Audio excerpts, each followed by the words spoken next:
Hello అండి అందరికీ welcome to my YouTube channel.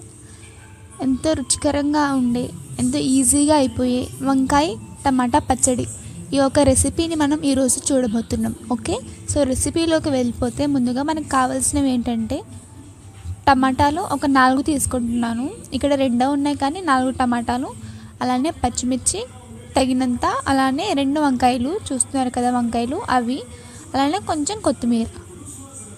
ఓకేనండి, అవి కావాల్సిన ఇంగ్రీడియంట్స్. సో ఫస్ట్ మనం పచ్చడి కోసం వంకాయ ఉంది కదండి, దాన్ని మనం గ్యాస్ మీద పెట్టుకొని కాల్చుకోవాలి. చూస్తున్నారు కదా, అలాగా కొంచెం మీడియం టు హైలో పెట్టుకొని కాల్చుకోవాలండి. ఆ వంకాయ యొక్క తొక్క అనేది మొత్తం కూడా కాలాలి, అంటే ఈ విధంగా నల్లగా వస్తుంది. అలా అయినప్పుడే మనకి వంకాయ అనేది బాగా ఉడికినట్టు లోపలంతా కూడా బాగా ఉంటుంది. ఓకే, సో మనం పచ్చడి చేసుకున్న టేస్టీగా ఉంటుంది. ఓకేనండి, మనం వంకాయలను కాల్చుకున్నాం కదండి. ఇప్పుడు వాటిని పక్కన పెట్టుకొని గ్యాస్ వెలిగించి ఒక మూకుడు పెట్టుకొని దీంట్లో ఆయిల్ వేసుకోవాలి. కొంచెం ఆయిల్ వేసుకుంటే సరిపోతుంది. సో మనం 2 వంకాయలు తీసుకున్నాం కాబట్టి ఒక 4 టమాటాలు, తగినంత పచ్చిమిర్చి తీసుకున్నాము. సో వాటిని కట్ చేసుకొని ఈ మూకుడులో వేసుకొని వేయించుకోవాలి. కొంచెం మీడియంలో పెట్టుకొని వేయించేసుకోవాలి.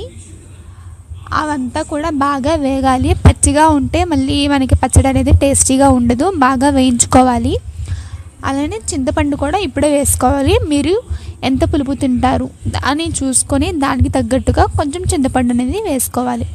వేసుకొని ఇదంతా కూడా ఇలానే ఒక మీడియం ఫ్లేమ్లో పెట్టుకొని వేయించుకోవాలి. చూస్తున్నారు కదండి, ఈ ప్రాసెస్ అనేది చాలా ఈజీగా ఉంటుంది. ఎంత లేదన్నా ఒక 10 నిమిషాల్లో అయిపోతుంది. నెక్స్ట్ వచ్చేసి ఇది వంకాయ అండి, మనం కాల్చుకున్నాం కదా అది. చూస్తున్నారు కదండి, టమాటా ఇంకా పచ్చిమిర్చి బాగా వేగింది, అంటే అవి మెత్తగా అవుతాయి. సో ఈ విధంగా అయిన తర్వాత ఇంకా మనం గ్యాస్ ఆఫ్ చేసేసుకోవాలండి, మిక్సీలోకి తీసేసుకోవాలి. ఇప్పుడే మనం తగినంత ఉప్పు కూడా వేసుకోవాలండి. కాస్త తక్కువైనా పర్వాలేదు కానీ ఎక్కువగా ఉప్పు అయితే వేసుకోకండి. ఓకే, సో ఇవన్నీ కూడా వేసుకున్న తర్వాత ఒకసారి మిక్సీ వేయించేయండి. దాని తర్వాత ముందుగానే కాల్చుకున్న వంకాయని కూడా దీంట్లో వేసేయండి. వేసేసి మంచిగా మిక్సీ చేసుకోండి. మరి పేస్ట్ లాగా కాకుండా కొంచెం కచ్చాపచ్చగా ఉన్నట్టుగా చూసుకోండి. నెక్స్ట్ వచ్చేసి తాలింపు పెట్టుకోవాలి. అంతే, ఇదే ఫైనల్ స్టెప్ అండి. తెలిసిందే కదండి, ఒక మూకుడులో కొంచెం ఎక్కువగానే నూనె వేసుకోవాలి పచ్చడిలోకి, అప్పుడే బాగుంటుంది.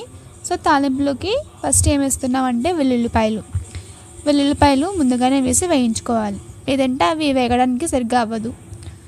సో వెల్లుల్లి వేసుకున్న తర్వాత అవి మంచిగా వేగనివ్వాలి. దాని తర్వాత మిగిలినవన్నీ వేసేయడమే, అంటే ఎండుమిర్చి, ఆవాలు, అలానే జీలకర్ర. ఇవన్నీ వేగిన తర్వాత కాసేపు తర్వాత కరివేపాకు కూడా వేయాలి.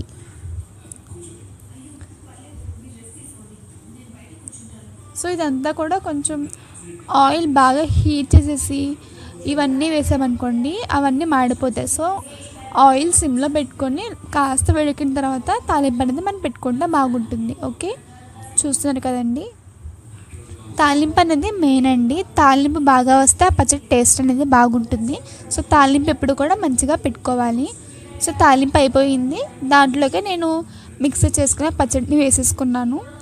ఒకసారి మంచిగా కలుపుకొని ఒక 5 మినిట్స్ గ్యాస్ మీద అలానే ఉంచేయండి. అంతేనండి, ఎంతో టేస్టీగా ఉండే వంకాయ పచ్చడి అనేది రెడీ అయిపోయింది. ఇది చాలా బాగుంటుంది, ట్రై చేయండి ఖచ్చితంగా.